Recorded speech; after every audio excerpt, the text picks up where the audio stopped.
Birgə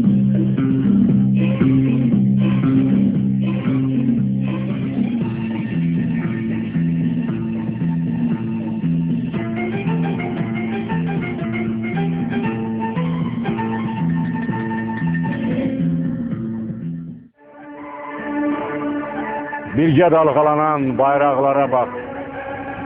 Hər bayraq şərəfli dastan danışır.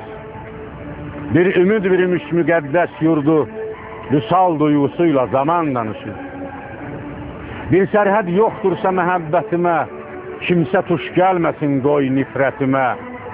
Təkəbbür də yaddır mərd xislətimə, mənim mənliyimdən cahan danışır. Bir türk oğlu kimi açıb gözümü, haqqın tərəfində gördüm özümü.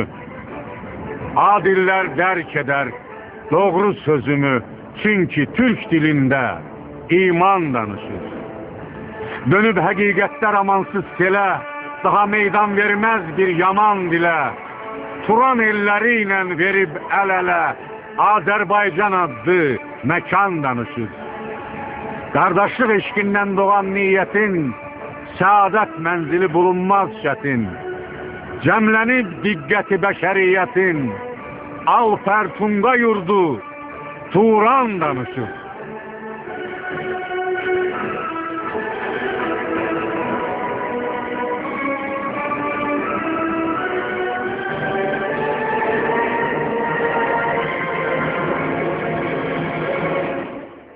Rafael Oğuz Türk Dağlı'nın apardığı həm tarixçi kimi, həm hərbi mühəndis kimi, həm dilçi kimi tədqiqatları mən çox bəyənirəm. Təkcə onun apardığı tədqiqatları yox, həm də həmin tədqiqatların nəticəsi olan mənzum romanlarını da oxumuşam, çox bəyənirəm. Mən bu yerin doğrudan da, bu torpağın doğrudan da çox böyük, çox dərin, çox zəngin bir tarixə malik olduğunu sübut eləmək, yəni ona o qədər də ehtiyac yoxdur. Göstərmək üçün təkcə bir faktı göstərmək istəyərəm ki, bir faktı nəzərə çarptırmaq istəyərəm ki, bu yerdə yeganə Türk peyğəmbəri olan Xızır peyğəmbərin ayaqlarının izi var.